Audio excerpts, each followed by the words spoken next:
Okay, baby, is this your main man Mars Midnight? Call my name on the bar stool, baby. I'm gonna be here a while. And while I am, let's enjoy an adult beverage. All right. Woo! Part 3 of Friends with Henchmen.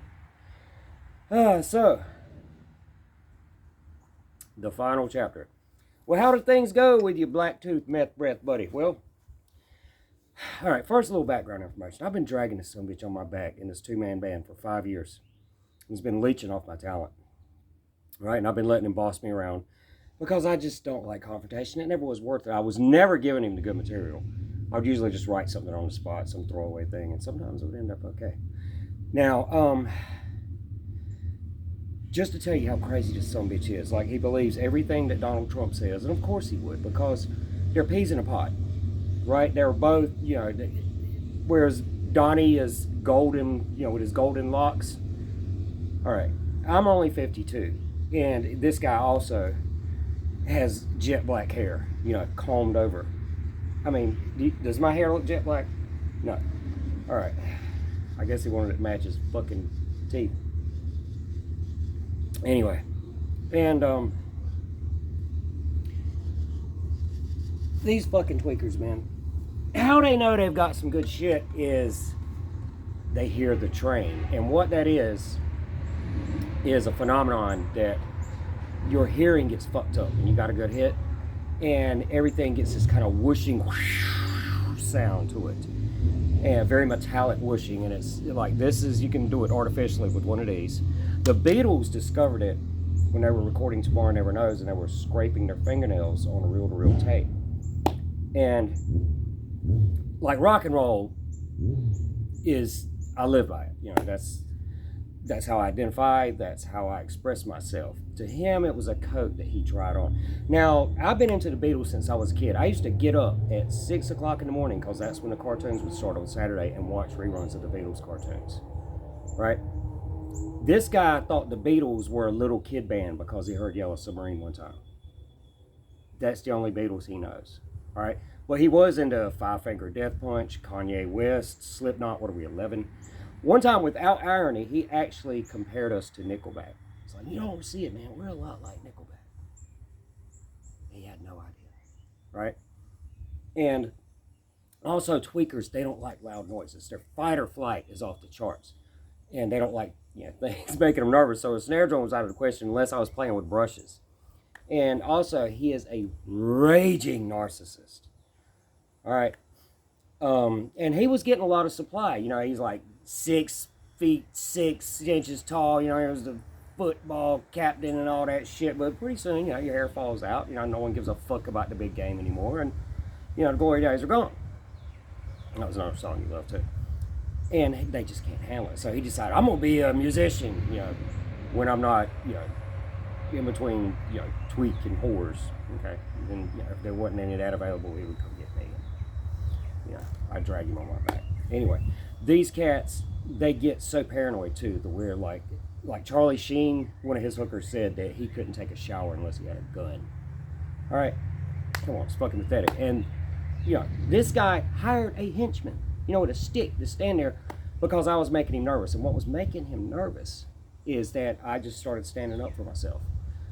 They can't handle that. You got to sit a certain place. You got to, you do what they do. They have to micromanage everything because they're so empty inside. They have to control you, and that's how they get their little kicks, right?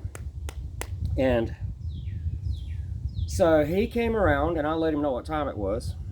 Sent him packing, but fair is fair. I said, okay.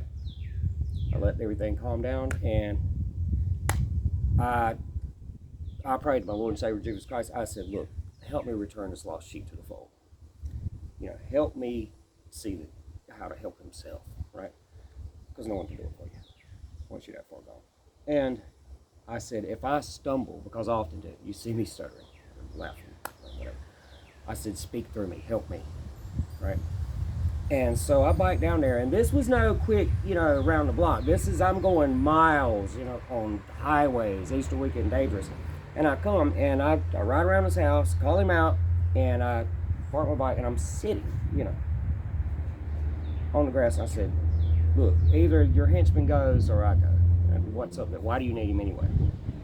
And he's like, well, blah, blah, so and so. So I broke out one of my stat sheets, the one from Punji Suru Kung Fu, 2 pages long.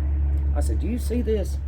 I said, I have muscle memory because I practice. I put the hours in. That's another reason why I can do music, you know, because I put the hours in and it shows.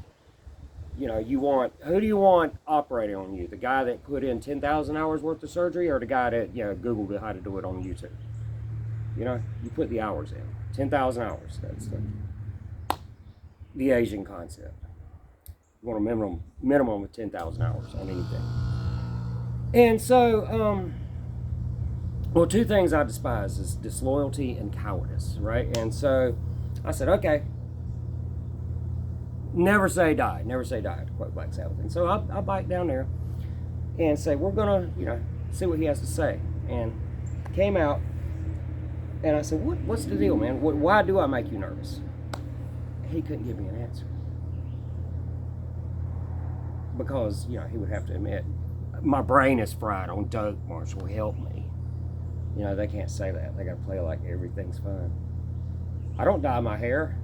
It's naturally jet black. I'm not doing a comb over. You know, I have long flowing locks. Come on. All right, so anyway, I said, look, okay. And I said, I brought him a little present. You know, just if he wasn't there, a peace offering. I said, here. And I threw this on his porch. And then he started acting all passive aggressive. Maybe this scared him. I didn't even realize the bags that came in. Drugs. Anyway, he got all passive aggressive and pouty. Oh man, we can name the band. Okay, when he showed up, he said, I'm a social outcast. And that's when I cast him out. I said, yeah, you about to be again from here. And then, you know, I wrote over and I said, look, man, we're not unkind ways anymore. We'll be sore, you know, because why you so sore? Why you sore, buddy? S-O-R-E, Social Outcast Revival Experience. Hey, that's a good name for a band, right? See it on flyers, you know, you'll go, maybe. And so anyway, oh man, just call it whatever you want to. I said, you know, here I'm help me help you, you know. But so anyway, I throw this on his porch and he hands it back to me. Like, I'm giving you a gift and he hands it back to me. Because here's another thing. This is how crazy this motherfucker is and how paranoid. If you like leave something over at his house, he thinks that it's like there to voodoo him. So let's see what I was trying to voodoo him with. Okay? It's fucking coward. Let's see what's in the envelope. Okay, I wrote down Sigma versus Alpha, YouTube. You may want to look into that. Okay, what do we have here? Alright. No joke. Okay. Some candy. Some Sweetwater, sealed.